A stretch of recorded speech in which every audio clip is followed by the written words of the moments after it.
Arab Spring or European-style discontent? Israel is the latest scene of nationwide mass protests. Thousands are taking part in rallies to demand the government provides cheaper housing and lower the cost of living.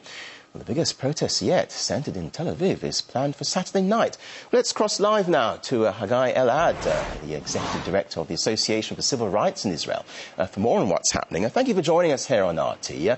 These kinds of protests haven't really been seen in Israel for several years now. Why are they happening now, do you think? Yes, absolutely. Good morning. Israel is changing in the most wonderful, uplifting, inspiring way. What we've seen in recent weeks is an unprecedented wave of demonstrations all over the country, unprecedented both in its scope.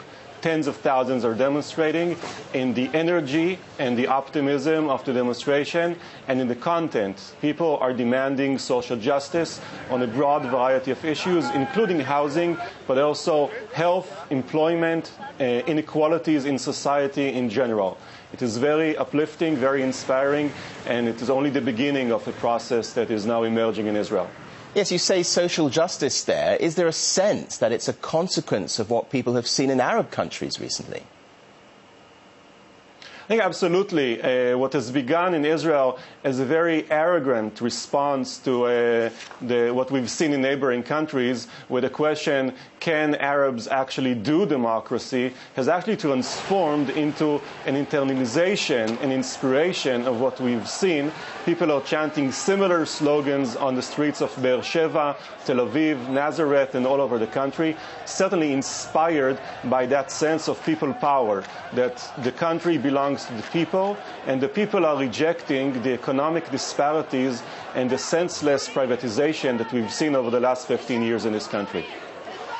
According to polls, over 80% of Israelis support these demonstrations. Now, some analysts say it could be a threat to Benjamin Netanyahu's control. Would you agree with that?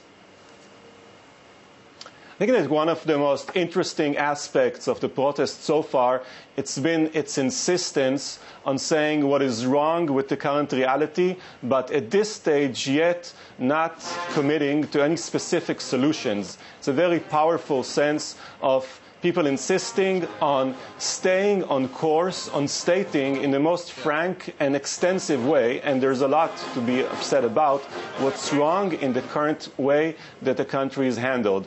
Much of the criticism has been targeted at the Prime Minister Netanyahu, but not only him. And in fairness, it should be said that the policies that has brought Israel's economy to where it is are not only the policies of this current government. This government may have pushed it to the extreme, but this is the doing of much more than the past 2 years of economic policies. Well, indeed, and Israel is continuing to build settlements in the West Bank in particular. Is there a connection between Israel's occupation and these protests that are happening now? In my mind, there is no question there is a deep connection between these two questions. And when people are demanding social justice, it is meaningless for me to demand that justice without also demanding an end for the occupation.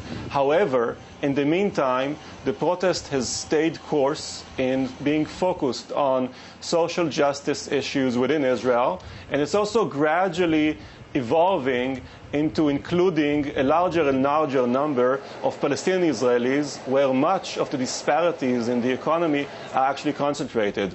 Initially, it was a very Jewish protest. That is changing, and that is also an essential, critical, and again, very optimistic and very just development in the protest. A very focused protest, as you say, but if it should turn violent, how do you think the government might respond?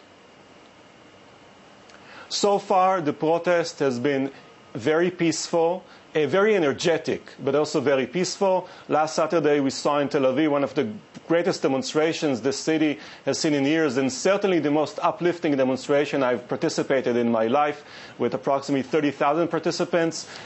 More demonstrations are planned for the near future.